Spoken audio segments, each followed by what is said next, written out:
Don Carlo बनने वाले अगले साल ब्राजील के हेड कोच, नेशनल टीम के head coach Carlo Ancelotti Brazil के अगले साल 2024 में कोपा अमेरिका से पहले बनने वाले हैं। बहुत बड़ी खबर है। अगर आप ब्राजील फुटबॉल हो ना, अगर आप ब्राजील फुटबॉल के फैन हो तो बहुत बड़ी खबर है। बहुत आधे एक साल से काफी रूमर चल रहा था कि ब्राजील फुटबॉल जो है नेशनल टीम, वो चाहते हैं कि कार्लो एंचेलोटी उनके हेड कोच बने। इवन ब्राजील फुटबॉल के जो प्रेसिडेंट है वो बंदा ओपनली पिछले एक साल से ओपनली मीडिया में आके बोल रहा है कि हमारी बात कार्लो एंचेलोटी से चल रही है, we are trying our best कि हम कार्लो एंचेलोटी को साइन करें। हमारी टीम, हमारे रिप्रेजेंटेटिव, हम खुद जाके स्पेन में directly face to face talks कर रहे हैं, मीटिंग्स हो रही है। ये तो आप ये रूमर पिछले 6-8 महीने से सुन रहे हो लगातार। हालांकि कार्लो एंचेलोटी ने ये रूमर जितनी बार being Real Madrid head coach, Carlo से जब भी प्रेस में पब्लिकली ये सवाल पूछा गया तो कार्लो एंचेलोटी ने कभी इस चीज को एडमिट नहीं किया, कभी डायरेक्टली ये नहीं बोला कि हाँ मेरी नेगोशिएशन चल रही है, हाँ मैं जाना चाहता हूं, हाँ मेरे को इंटेंशन है। कार्लो ने हमेशा एक ही चीज बोली है कि real Madrid is club of my dream. Real Madrid मेरा फेवरेट क्लब है, मेरा क्लब ऑफ ड्रीम है। जब तक रियल मैड्रिड मुझे यहां चाहेगा मैं तब तक रियल मैड्रिड में रुकने के लिए तैयार हूं, आखिरी दम तक। वो ये था कि Don Carlo he love Real Madrid and Real Madrid ने भी बहुत, मतलब it's like a love story. But अगले साल रियल मैड्रिड के लिए अभी का क्या सिनेरियो है वो भी बात होगी, लेकिन ब्राजील के लिए क्या फायदा होगा कार्लो का, what to expect from Brazil football, वो भी बात होगी। देखो ब्राजील कौन है? ब्राजील वो टीम है जिससे ज्यादा वर्ल्ड कप किसने जीता ही नहीं। The most successful team in the history of FIFA World Cup, 5 title. Can you imagine 5 title? 21 edition हुए हैं फीफा वर्ल्ड कप के। एकमात्र टीम है ब्राजील जिसने 21 एडिशन फीफा वर्ल्ड कप के खेले हैं, एक भी एडिशन मिस नहीं किया। एकमात्र टीम है। लास्ट ग्लोरी आई थी 2002। It's been a wild. आप ब्राजील फुटबॉल हो, आप लिटरली 21 साल बिना वर्ल्ड कप के हो। 2 साल और आएंगे भी वर्ल्ड कप 24 में होगा, 26 में होगा, समझ रहे हो? इट्स लाइक ब्राजील और आप 21 साल से ग्लोरी के लिए तरस रहे हो। There comes Carlo Ancelotti. और कार्लो एंचेलोटी कौन है भाई? जैसे ब्राजील एक मोस्ट सक्सेसफुल टीम है, एक सीरियल विनर है फीफा की, वैसे ही कार्लो एंचेलोटी खुद एक सीरियल विनिंग मैनेजर है। एकमात्र मैनेजर है जिसने टॉप 5 लीग में से हर लीग जीत ली, जिसने फ्रांस में लीग 1 पीएसजी के साथ जीत ली, जिसने सीरी ए एसी मिलान के साथ जीत ली, जिसने प्रीमियर लीग चेल्सी के साथ जीत ली, जिसने बुंडेसलीगा बायर्न म्यूनिख के साथ जीत ली, जिसने दूसरी टर्म में आकर रियल मैड्रिड के साथ ला लीगा भी जीत ली। कोई मैनेजर नहीं है दुनिया के फुटबॉल में यार जिसने, पहली बात, 5 कितने कम मैनेजर होते हैं जिसको 5 क्लब में मैनेज करने को मिलता है और पांचों कंट्रीज में टॉप 5 लीग में मैनेज करने को मिलता है। कितने कम मैनेजर होंगे ऐसे? उस टॉप 5 लीग में भी ऐसे कितने मैनेजर होंगे जो टॉप होते रहेंगे? एक होता है आप जा रहे हो, एक होता है यूनाई एमरी जा रहे हो, पीएसजी में रहे, ठीक है जी, आप स्पेन में भी रहे, विलारियल, फिर आप प्रीमियर लीग में गए, कहां गए? Aston villa. समझ लो, एस्टन विला ठीक ठाक है, विद ऑल ड्यू रिस्पेक्ट, पाउ टॉरस तक को साइन कर लिया उन्होंने, लेकिन होता नहीं का कितने मैनेजर होंगे जो टॉप 5 लीग में मैनेज भी किया और टॉप 5 लीग में बिल्कुल टॉप ग्रास, टॉप मिल्क एक किस्म का। चेल्सी बहुत प्रॉमिसिंग टीम, रियल मैड्रिड को बताने की जरूरत नहीं है, बुंडेसलीगा पे जर्मनी की आपके बायर्न म्यूनिख की बताने की जरूरत नहीं है, पीएसजी की लीग 1 में और एसी मिलान की उस टाइम की 2005-7 की glory. It's like Carlo Ancelotti ने, डॉन ने सब कुछ जीत लिया भाई। एकमात्र मैनेजर है जिसके पास चार चैंपियंस लीग है मेरे भाई, 4 चैंपियन लीग है, 2 एसी मिलान के साथ, एक रियल मैड्रिड 2014 में, फिर पिछले साल। समझ लो, इट्स लाइक डॉन कार्लो ने जो फुटबॉल में जीतने खेला था वो सब कुछ जीत गया। 2 साल पहले जब डॉन कार्लो प्रीमियर लीग में आया था ना एवर्टन के साथ, हामिस रोड्रिगेज को वापस लाया, तो तुमने देखा वो पहला हाफ था, बिकॉज सेकंड हाफ में वो चला गया था, रियल मैड्रिड का ऑफर आ गया था डॉन कार्लो को। तो डॉन कार्लो एवर्टन जैसी टीम को ऑल ऑफ सडन भाई, स्टार्टिंग के 6 मैच वीक तक जो डॉन कार्लो एवर्टन का मैनेजर था ना, स्टार्टिंग के 6 मैच वीक तक Everton top of the table बैठा, literally Everton, it's like 4 match वो प्रीमियर लीग एवर्टन चारों जीत गया था। दिसंबर आता था still top half of the table था Everton, top half of the Premier League, जब डॉन कार्लो उनको छोड़ के गया था। फिर वही एवर्टन पिछले 2 साल से फ्रैंक लैम्पार्ड, ये वो क्या कर रहा है, रफा बेनिटेज आया, ये चला गया रेलीगेशन के लिए पिछले 2 साल से बाल बचाया एवर्टन। सो ये कोई इत्तेफाक नहीं है कि डॉन कार्लो वहां जाता है, कहीं भी जाता है, टीम को इंप्रूव कर लेता है, टीम से बेस्ट निकाल लेता है, टीम के साथ टाइटल जीत जाता है। ये कोई इत्तेफाक नहीं है और मैं उन लोगों में से नहीं हूं जो सिर्फ यही बोलेगा कि क्या हो गया, डॉन कार्लो सिर्फ टॉप क्लब में जाता है, टॉप टीम को मैनेज करता है, टॉप टीम में जीत भी गया तो कौन सी बड़ी बात होगी, एवर्टन में जीत के दिखाता। मैं चिंदी चोरी वाला लॉजिक नहीं लगाता फुटबॉल में कि वही कि पेप को तो क्या होगा, सिटी के साथ जीत रहा, बायर्न के साथ जीता, बार्सा के साथ जीता, जाके एवर्टन के साथ लीग जीत के दिखा। नहीं, मैं डॉन कार्लो के लिए कभी ये नहीं बोलूंगा कि वो रियल मैड्रिड के साथ क्यों है, क्यों वो सेल्टा विगो को नहीं टाइटल जिता रहा लाइगा, मैं कभी क्यों उसने एसी मिलान को जिता, क्यों उसने नीचे की टीम, मैं ये बाहियात लॉजिक कभी नहीं बोलूंगा। बिकॉज टॉप क्लब को मैनेज करने के लिए एक टॉप वर्ल्ड क्लास मैनेजर चाहिए होता है, Carlo Ancelotti is precisely that. Yes, जब आप पेप गार्डियोला के टैक्टिक्स ये सब देखते हो चीजें, जब जोसे मौरिन्यो की बस पार्किंग वो सब काउंटर अटैकिंग देखते हो, काउंटे वाला देखते हो, यूर्गन क्लॉप वाला gegen pressing, heavy crossing, heavy metal football, ये सब आप ये सब फुटबॉल देखते हो ना आज के दौर में, तो आप सोचते हो कि डॉन कार्लो को फुटबॉल कहां है? Where does Don Carlo stands tactically? What does plan Don Carlo try to execute when he face Pep Guardiola? आप बोलोगे ना नहीं टैक्टिकली हमने कभी नहीं सुना कि डॉन कार्लो ने कोई फुल बैक वाला सिस्टम में यूज किया हो, या कुछ नई हरकत कर दी हो, फॉल्स नहीं खिला दिया हो, या कुछ विंग बैक में कुछ मतलब समझ रहे हो तुम, आउट ऑफ द बॉक्स कोई प्रेस कर रहा हो, बहुत ज्यादा हाई लाइन है, गेगन प्रेसिंग नहीं। कार्लो एंचेलोटी के साथ ये टर्म्स कभी यूज नहीं हुई। फिर आप बोलोगे भाई ऐसा कैसे, फिर 4 टाइटल कैसे, फिर इतनी ज्यादा सक्सेस कैसे? सिंपल है भाई, 4-3-3 it's still very offensive formation, it's still very offensive formation. Carlo Ancelotti को फुटबॉल खिलाना आता है, कार्लो एंचेलोटी को ड्रेसिंग रूम संभालना आता है, जहां पे बड़े बड़ों के हाथ खड़े हो जाते हैं, थॉमस ट्यूकल जैसे टैक्टिकली जीनियस, उन जैसों के ड्रेसिंग रूम को मैनेज करने में हालात खड़े हो जाते हैं। So is master of man management. उसको पता कि इस प्लेयर को मुझे कब खिलाना है, इस प्लेयर को मुझे कैसे हैंडल करना है, इस प्लेयर को मुझे कैसे नर्चर करना है, इस प्लेयर को मुझे कब बेंच करना है, इस प्लेयर को मुझे कब बेंच से लेके आना है। लुक एट बड़े बड़े मैच, कार्लो एंचेलोटी की substitution they are always spot on.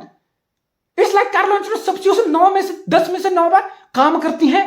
जब विनीसियस जूनियर 2 साल पहले तक क्या रियल मैड्रिड में क्या करता था, जिदान आई नो यंग करियर था, अभी बिल्कुल नया नया आया था, वो क्या करता था?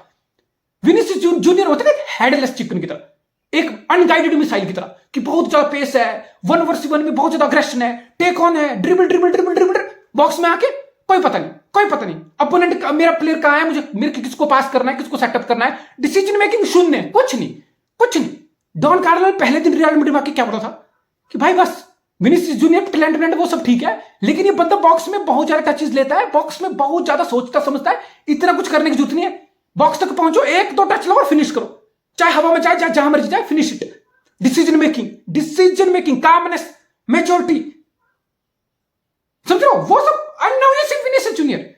विनीसियस जूनियर वो ड्रिबल पेस के साथ, अब उसके ऐसा लग रहा है अब उसको हेडलेस नहीं है, वो उसके पास दिमाग है, अब उसके पास ऐसा हेड है, वो काम है, कंपोज है, उसको पता है कब उसको बेंजेमा को सेटअप करना है, कब उसको डिलीवरी स्क्वायर अप करनी है, कब उसको खुद शूट करना है, कब उसको रन लेना है। इट्स लाइक बंदा कंप्लीट पैकेज बन गया। सो ये कोई इत्तेफाक नहीं है कि कार्लो एंचेलोटी आता है और प्लेयर को पोटेंशियल उनका बेस्ट, अल्टीमेटली मैनेजर का एम क्या होता है? आप कोई भी मैनेजर हो, आप किसी भी स्क्वाड को मैनेज करो, अल्टीमेटली आपका एम तो वही होता है ना, जीतना, सब कुछ वो करना। और स्क्वाड में आपका अल्टीमेट एम होता है कि आप जो प्लेयर जो आपके पास है ना, आप उनको बेस्ट निचोड़ के बेस्ट निकाल के लाओ, उनके पोटेंशियल तक, प्लेयर के जो पोटेंशियल है उसको फुलफिल कराओ, बिल्कुल लेके जाओ। Carlo Ancelotti is like he knows what is doing at, मतलब बिल्कुल यार, एक तो ना I have a lot of respect for Carlo Ancelotti, I have absolutely. Real Madrid 2014 में कितने 12 साल हो गए थे, चैंपियन लीग नहीं जीता था, कुछ नहीं जीता। यस आई नो रामोस का वो हेड रहा इंजरी टाइम में एटलेटिको मैड्रिड, आप बोल सकते हो जो मर्जी, but he just gets the job done, man. He gets the job done. He improves the player. He's master of man management. He's very good at handling the dressing room, the players, egos and everything. What else you need? Top club को यही, top club को सिरदर्दी नहीं चाहिए होती, top club को एक ऐसा manager नहीं चाहिए होता कि टॉप क्लब को फिर सुनने आए कि ड्रेसिंग रूम का माहौल खराब हो रहा है, ये जा रहा है, वो जा रहा है, इसकी ईगो है, वो हो रहा है। टॉप क्लब ये चाहता है कि एक ऐसा मैनेजर हो जो ड्रेसिंग रूम वो टॉप प्लेयर सबको हैंडल करे और फील्ड पे परफॉर्मेंस लेके आए। कार्लो एंचेलोटी ने वो सारी चीजें जहां जहां वो गया करके दिखाई है।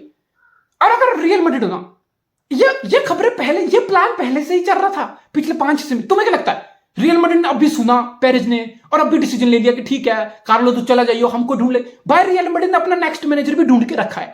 पेरेज ने सब, उसके दिमाग में सब कुछ है, उसके दिमाग में सब कुछ पता है कि मैंने किसको लेके आना है, क्या कर रहा है वो। इसलिए पेरेज वाज लाइक कि वो पहले से रेडी था कि ये सीजन कार्लो ही कंटिन्यू करेगा ये सीजन, बिकॉज मॉड्रिच को 1 साल का एक्सटेंशन है, क्रूज को 1 साल का एक्सटेंशन है, डैनी करवाल का भी पीक निकल रहा है। इट्स लाइक कि ये जो पुरानी बेंजेमा, जैसे बेंजेमा को आइडियली रियल मैड्रिड सीजन रखना चाहता है, इट्स लाइक कि जो पुरानी जनरेशन है वो सारा जो तरह कुछ 1 आधा साल बचा है, नए मैनेजर में आके क्या कुछ कर लेंगे, इसी के साथ डॉन कार्लो के साथ अंडरस्टैंडिंग है, सब कुछ है। इट्स लाइक कि पुरानी जनरेशन को फिनिश किया जाए, निकाला जाए, पूरा निचोड़ा जाए डॉन कार्लो के साथ, बिकॉज मिडफील्ड में आप ट्रांजिशन कर चुके हो, कामाविंगा, चोमेनी, फिर इस सीजन जूड बेलिंगहम, आप क्रूज, मॉड्रिच, कैसेमीरो से मिडफील्ड में ट्रांजिशन कर चुके हो।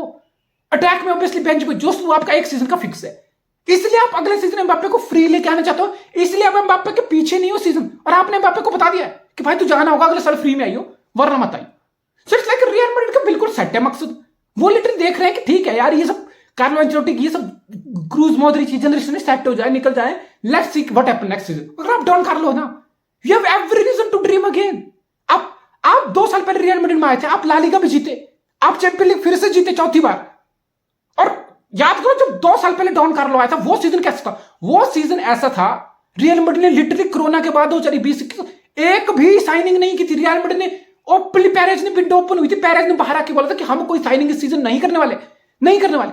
शायद जिदान को वही चीज खटकी कि यार बाकी टीम स्ट्रेंथन कर रही है, ये सब है, मैं 3 पीट कराया हूं चैंपियंस लीग को, मैंने इनको ला लीगा जिताया, उस टाइम ला लीगा भी रियल मैड्रिड जीता था, भाई तुम स्ट्रेंथन क्यों नहीं करना चाहते हो। इट्स लाइक कि जिदान को अंडर एप्रिसिएटेड फील हुआ, जिदान को अंडर वैल्यूड फील हुआ, जिदान को ऐसा लगा कि क्लब मेरी फीडबैक की मेरी बोलने की कोई कदर नहीं है क्लब को, इतना कुछ मैंने दिया उनको, being a player being a manager.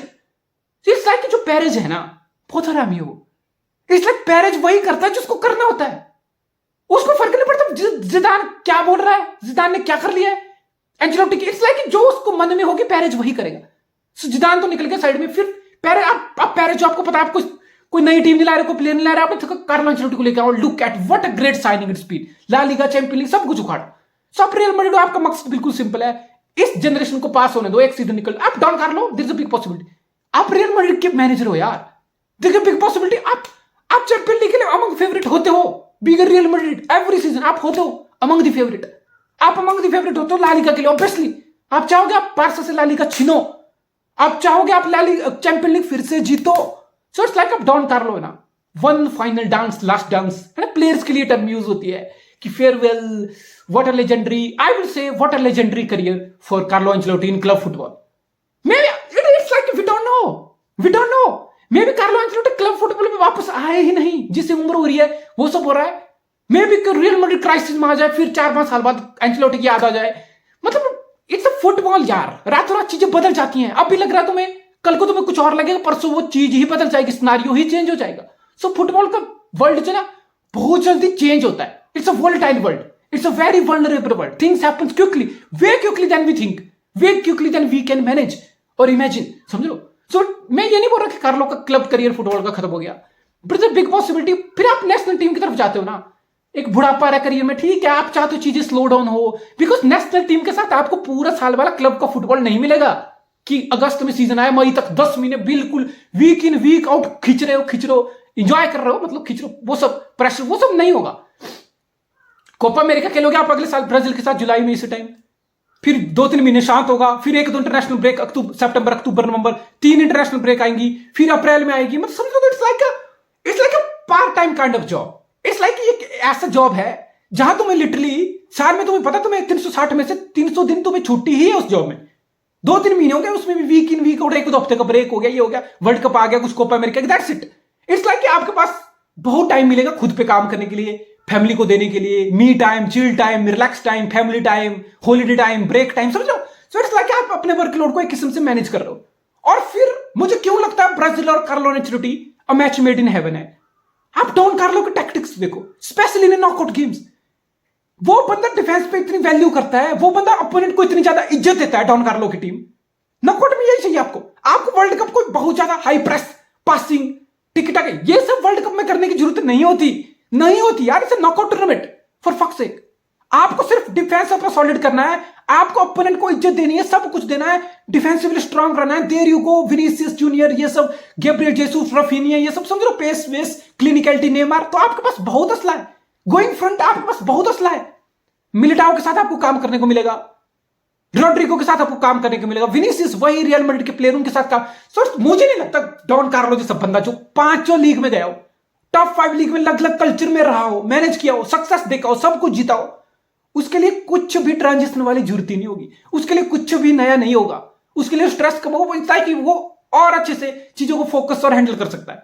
सो मुझे लगता है डॉन कार्लो की जो टैक्टिक्स है ना, और जो एक नॉकआउट कंपटीशन, कोपा अमेरिका, ये सब वर्ल्ड कप नॉकआउट कंपटीशन होते हैं, you need to be solid at the back. और ब्राजील को देखो 2006, 2010, खासकर 2010 का वर्ल्ड कप, कैसे जर्मनी से घर में एमिलिएशन हुई, 14 के वर्ल्ड कप में फिर से बेल्जियम पेल के चला गया, 18 में भी कुछ हुआ था, 18 में बेल्जियम पेल के गया था, 14 में जर्मनी वाली ह्यूमिलेशन हुई, 22 में भी तुम्हें कौन लिटरली क्रोएशिया बाहर करके चला गया यार।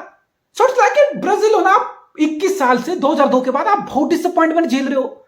सो maybe this is the time, Don Carlo का फुटबॉल, स्ट्रक्चर्ड डिसिप्लिन वाला फुटबॉल, ड्रेसिंग रूम को होल्ड टुगेदर करने वाला फुटबॉल, सिंपलिसिटी, सिंपल तरीके से कॉम्प्लेक्स चीजों को सिंपल करके खेलने वाला फुटबॉल। आई थिंक बिल्कुल परफेक्ट है for Brazil. It's beautiful, it's a very good step forward, and for Don Carlo absolute respect, man. You have achieved absolute everything, and I have no doubt maybe one day Brazil world cup उठाए, don Carlo के हाथ में world cup की trophy हो। मुझे इस चीज में भी कोई शक नहीं है, नो डाउट एट ऑल।